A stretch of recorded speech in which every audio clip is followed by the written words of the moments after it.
AM, DAB, TV, and on your mobile. This is BBC Radio Wales. Good morning, Wales. It's 7:30 on Saturday the 29th of August. This is Peter Johnson and Kaylee Thomas. 18 minutes past 8 o'clock now, and it's just under a year until Rio becomes the focus of the world for the Olympic and Paralympic Games.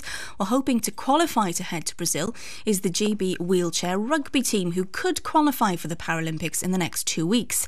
The equipment they're using to help them compete at the highest level is designed and made by a firm in Bridgend. Stephen Fairclough reports. Footrest can be adjusted. So if you push on the wheels there now, you need more support than backrest. Yeah. So if you bring a backrest up, how does that feel? A little bit better. Too high or lower? A little bit higher. A little bit higher? Members of the GB Wheelchair Rugby team sit in a fully adjustable test wheelchair. Their body is mapped electronically so that the computer equipment can design the chair specifically to fit their needs. The system developed at Roma in Bridgend is unique and patented. Iaz Buta is one of the members of the squad who is aiming to head to next year's Paralympics in Rio. There's nothing like that. I've been measured up for chairs before, and it's always been people with tape measures, and to actually sit in a jig and to get a feel of the chair, what you're going to get, just makes you want to sit there and then, you know. I mean, when you've ordered chairs before, you've always got that worry in your head, where is it going to be right, or I hope it's all right. But here, you've already tried what you're getting. What difference does a chair make to you? It's everything. I mean, footballers use their boots, rugby players use their boots. For us, we use our chairs, and if your chair's not right, you've not got a chance with it. It's partially welded, okay, and then you can try it out, and any fine adjustments that need to be done can on be the done factory floor, the technicians are able to create the light and robust wheelchairs according to the measurements and designs the computer has provided, and to make final adjustments for the athletes. John Dalton from Roma says the company only started making performance wheelchairs for athletes in the last 4 years. One of the local disabled athletes came in with his rugby wheelchair that was purchased from New Zealand, and it had broken down. And he asked us if we could repair it. We repaired it. He was very impressed with it. Then he asked us whether we could make one for him. We made one for him, costed it. It transpired that it was probably about £2,000 cheaper than the one he'd bought from New Zealand. And it started from there, really. They come with bearded. You can't do anything about that.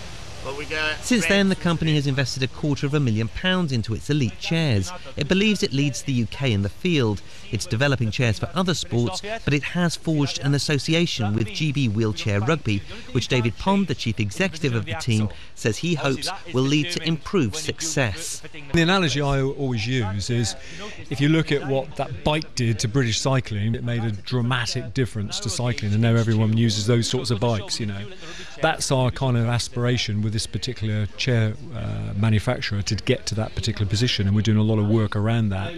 But even where we are now, the product is so different, and I mean, it's not really like a wheelchair. If you look at it, it's almost like a racing machine. It is going to be a busy year for the squad. In 2 weeks, they could qualify for the Paralympics at the European Championships, where they have to finish in the top 2.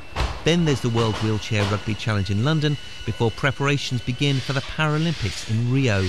Lorraine Brown is performance director. We've got a young team, and we'll potentially be going with 80% of the team who have never been to our games before. And it's really exciting to see the development that our players have gone through in the whole cycle. So the next 12 months are pretty critical, but certainly the next 2 weeks are even more critical in trying to achieve that Paralympic qualification. One Welsh member of the squad hoping to head to South America and win a medal is Jim Roberts, who had part of his legs amputated after contracting bacterial meningitis. He has been playing for 5 years. I used to play a lot of rugby before. I'm from Welshpool originally, and where I was in hospital, one of my nurses, she actually worked as support staff with the GB Wheelchair Rugby team, and she recommended that I try and get involved with the sport, and it sort of went from there, really. I really enjoy the sport, so it was a great sort of transition, being able to keep up with playing in a team sport, especially a contact sport after playing rugby. And I started in 2010. The last 2 years I really sort of stepped it on a little bit more, I think.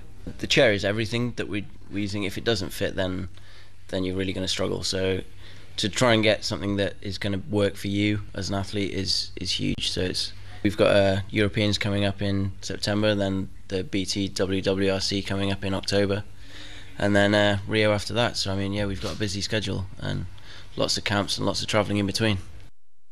Jim Roberts there, ending that report from Stephen Fairclough.